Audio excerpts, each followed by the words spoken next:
So when Incredibles 2 came into theaters, I personally didn't really care. Like, I've never seen the original Incredibles. It came out when I was like 2. But when Incredibles 2 came out, everybody was freaking out. They were like, OMG, this is the best movie I've ever seen.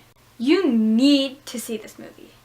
And I was like, oh, okay, yeah. And I heard that it broke like the biggest opening weekend for an animated film ever or something like that. And I was like, oh, so a lot of people are watching it. Gotta see what it's about. So I took out an entire day and I watched the first movie, and it was anticlimactic to say the least. I mean, I feel like I would have enjoyed it if I was like 7.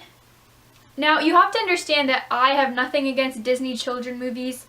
In fact, I loved Zootopia. Ready to make the world a better place? That brings up the question, is Incredibles 2 a children's movie? Well, if you look at it by the plot, then yes. The main storyline is that Elastigirl is hired by this rich dude to just fight crime and like basically fix superhero PR, because he's like, hey, you're a pretty good superhero, you don't have too many casualties, you actually save the day, you don't mess up too much, why don't you do superheroing? And then everyone will think that all superheroes are cool, and superheroes can become legal again. Great plan. We need to change people's perceptions about superheroes, and Elastigirl is our best play.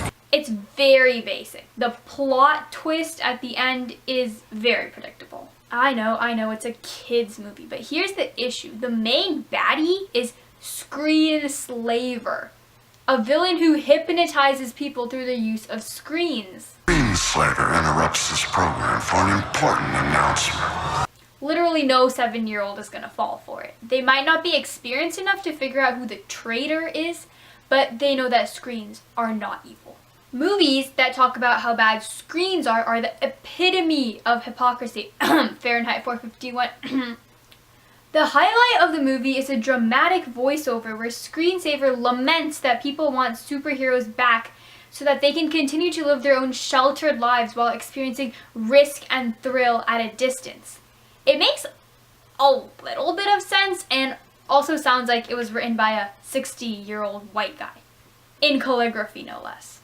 The whole movie reads like a very long lecture, and it loses its appeal to kids very quickly. Sad that the studio that showed us the truth behind Monsters in Closets is now siding with parents on such a monumental issue.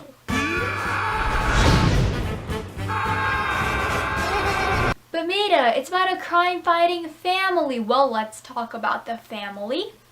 Mom and Dad are going through a midlife crisis, which is of zero interest to kids in the audience. Bye, sweetie. I'll watch the kids, no problem. Dash and Violet are just the objects of the parents' confusion. It seems like their problems are just there to highlight Mr. and Mrs. Incredible's problems. That's not the way you're supposed to do it, Dad. They want us to do it this way. I don't know that way. Why would they change math? Especially how difficult their life is because their family is superhuman.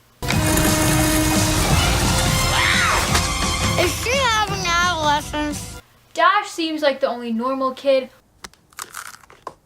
What?